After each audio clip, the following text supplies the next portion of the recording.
आज 16वें वित्त आयोग की बैठक थी यहाँ, और इस संदर्भ में हमने भारतीय जनता पार्टी की ओर से पक्ष रखा। हमारे साथ श्री सुधीर श्रीवास्तव जी थे। हम लोगों ने रखा कि ये जो वित्त 16वां वित्तीय आयोग की टीम ने आज रांची के सत्तारूढ़ राजनीतिक दल और विपक्षी दलों समेत कुछ अन्य राजनीतिक दलों से मुलाकात के बाद पत्रकारों से बातचीत में राज्य की प्रमुख विपक्षी पार्टी भारतीय जनता पार्टी और राजसू पार्टी ने आयोग के समक्ष राज्य सरकार पर वित्तीय कुप्रबंध का आरोप लगाया है। भारतीय जनता पार्टी के नेता राकेश सिन्हा ने पत्रकारों से बातचीत में कहा कि आयोग के समक्ष पार्टी में 21 बिंदुओं को रखा गया है। उन्होंने कहा कि वित्तीय आयोग मूलतः 3 बिंदुओं पर काम करता है: आपदा प्रबंधन, पंचायती राज और राजस्व घाटा। इन तीनों बिंदुओं पर भारतीय जनता पार्टी ने अपना पक्ष रखा है। उन्होंने कहा कि झारखंड में पंचायती राज चुनाव संपन्न कराए गए हैं, लेकिन 2 वर्ष में स्थानीय निकाय चुनाव में नहीं हुए हैं। हाईकोर्ट के आदेश के बावजूद चुनाव नहीं करना जन भावनाओं के साथ धोखा है। इस बात को पार्टी ने आयोग के समक्ष रखा है। उन्होंने कहा कि आयोग के अध्यक्ष से आग्रह किया है कि चुनाव तुरंत कराया जाए। उन्होंने कहा कि चुनाव नहीं होने से जिन योजनाओं से संबंधित निर्णय जनप्रतिनिधि को लेना चाहिए उसे अधिकारी ले रहे हैं। उन्होंने कहा कि ऐसे होने से भ्रष्टाचार चरम पर हो गई है। राकेश प्रसाद ने कहा कि आयोग के समक्ष आपदा प्रबंधन पर भी बातचीत हुई है। झारखंड में 30% वन क्षेत्र है, इसके कारण वज्रपात की घटनाएं होती रहती हैं। इस घटना में हर साल 300 से 400 लोगों की मौत हो जाती है। इस पर भी विचार करने की जरूरत है। उन्होंने कहा कि राज्य सरकार द्वारा निर्धारित मुआवजा राशि को भी बढ़ाने की मांग की गई है। राकेश सिन्हा ने कहा कि मतदाता सूची को आधार से लिंक करने की जरूरत है ताकि योजना का लाभ घुसपैठिए ना उठा सके। इधर आजसू पार्टी के नेता प्रवीण प्रभाकर ने कहा कि ये झारखंड राज्य लंबे संघर्ष के बाद मिला है, इस राज्य पर विशेष दृष्टि होनी चाहिए। प्रवीण प्रभाकर ने कहा कि वर्तमान राज्य सरकार के कार्यकाल में विकास की रफ्तार को पूरी तरीके से अवरुद्ध कर दिया गया है। राज्य को राजनीतिक स्वार्थ की बलि चढ़ा दिया जा रहा है। उन्होंने कहा कि झारखंड में वित्तीय को प्रबंधन, वित्तीय अनियमित और भ्रष्टाचार का बोलबाला है। प्रवीण प्रभाकर ने कहा कि 15वें वित्तीय आयोग की अनुशंसा पर मिली राशि का खर्च का ब्यौरा भी राज्य सरकार देने में असमर्थ है। उन्होंने जानना चाहा कि क्या केंद्र सरकार की राशि को लोक लुभावन योजना में डाइवर्ट कर दिया गया है। इधर सत्तारूढ़ गठबंधन की प्रमुख पार्टी झारखंड मुक्ति मोर्चा ने भी आयोग के समक्ष कई महत्वपूर्ण बिंदुओं को उठाया। पार्टी के केंद्रीय महासचिव विनोद पांडे ने कहा कि केंद्र सरकार से झारखंड को पर्याप्त सहयोग नहीं मिल रहा है। उन्होंने कहा कि उम्मीद है कि 16वें वित्तीय आयोग की अनुशंसाओं के आधार पर केंद्र सरकार का सहयोग झारखंड को मिलेगा। उन्होंने कहा कि वर्षों से बकाया रॉयल्टी की राशि 1,40,000 करोड़ रुपए झारखंड को जल्द से जल्द मिलेंगे। उन्होंने कहा कि रॉयल्टी का पैसा जब तक केंद्र सरकार से झारखंड को मिलेगा तो उसका उपयोग राज्य के विकास में किया जाएगा।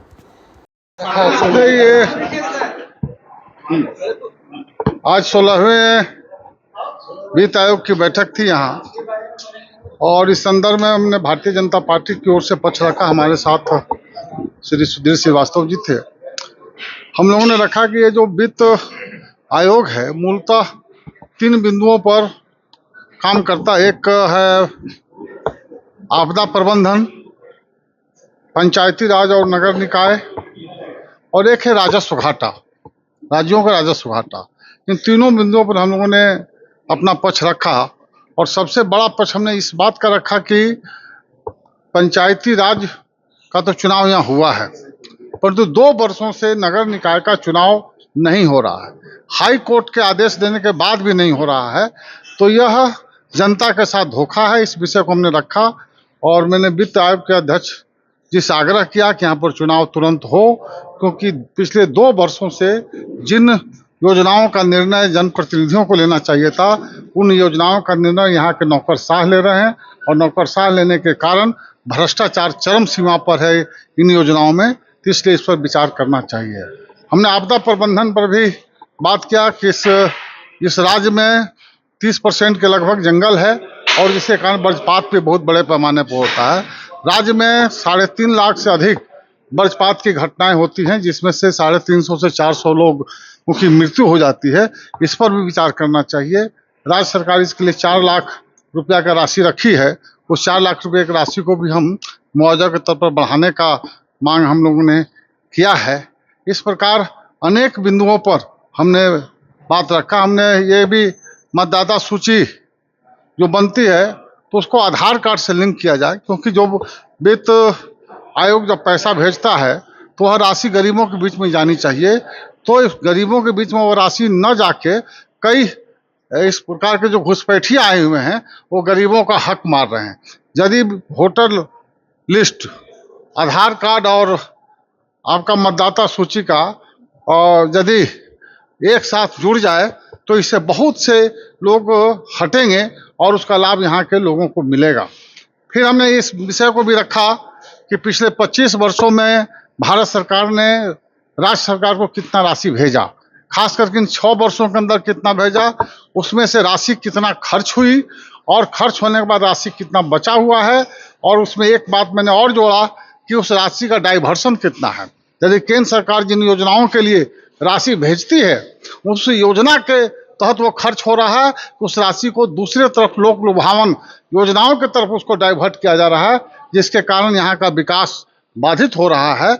जो यह राशि जहाँ खर्च होनी चाहिए वहाँ न खर्च होकर राज्य सरकार उसको हस्तांतरित करते रहती है। इन सारे विषयों को हमने रखा और कुल मिलाकर हम लोगों ने रखा कि राज्य का विकास चाहिए।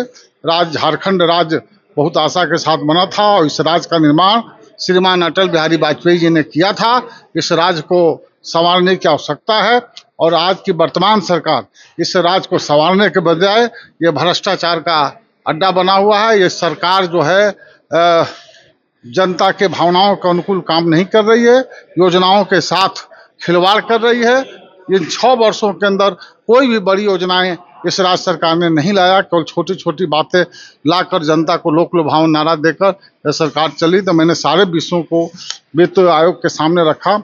22 पॉइंट हमने रखा है और वित्त आयोग के माननीय चेयरमैन ने कहा है कि इन सब बिंदुओं पर हम लोग सब विचार करेंगे। विचार करने की बात आई तो इसलिए हम कुछ बातें रखना था। बातें बहुत थी परंतु कम शब्दों में आपके सामने मैंने रखने का प्रयास किया है। जी जी जी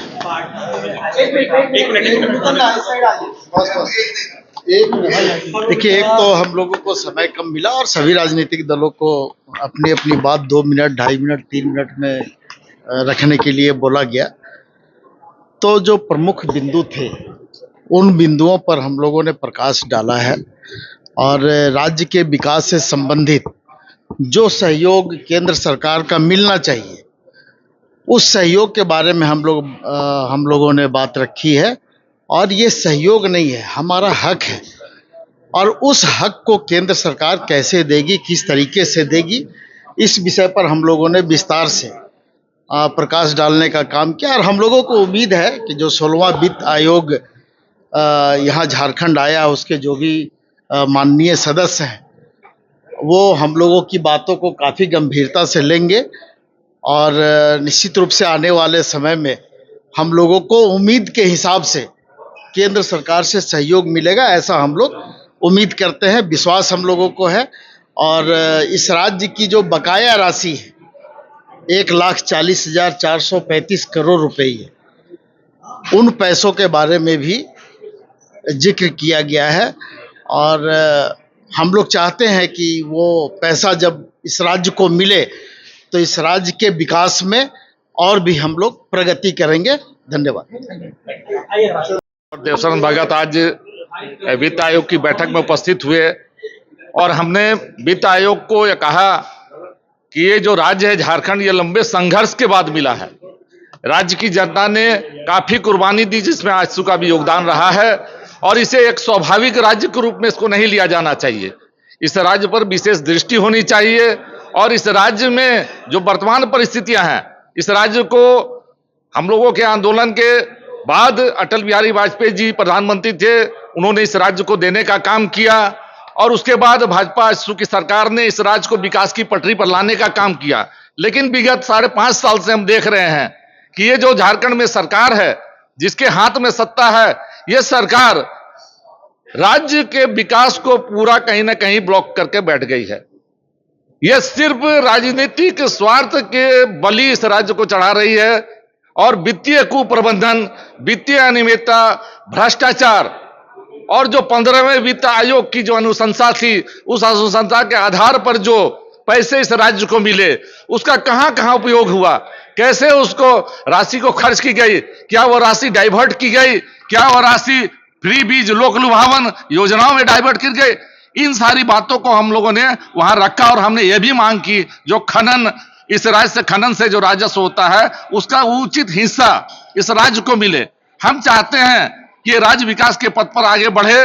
ये जो भी सरकार है, भाजपा जेएमएम और कांग्रेस की जो सरकार है, हम इसको पूरा आर्थिक रूप से मजबूत बनाने में सहयोग करना चाहते हैं। आजसू पार्टी चाहती है कि वर्तमान सरकार को हम सहयोग करें, लेकिन इस सरकार को अपनी नीतियों और कार्य प्रणाली में बदलाव लाने की जरूरत है, ताकि भी, चूंकि जब यह बैठक होने वाली थी, इसके पहले सभी दलों को बुलाकर झारखंड मुक्ति मोर्चा और कांग्रेस को, इस राज्य सरकार को, सबको विश्वास में लेना चाहिए था, ताकि हम सब मिलकर एक आवाज बनाकर ये वित्त आयोग के सामने बैठ पाते।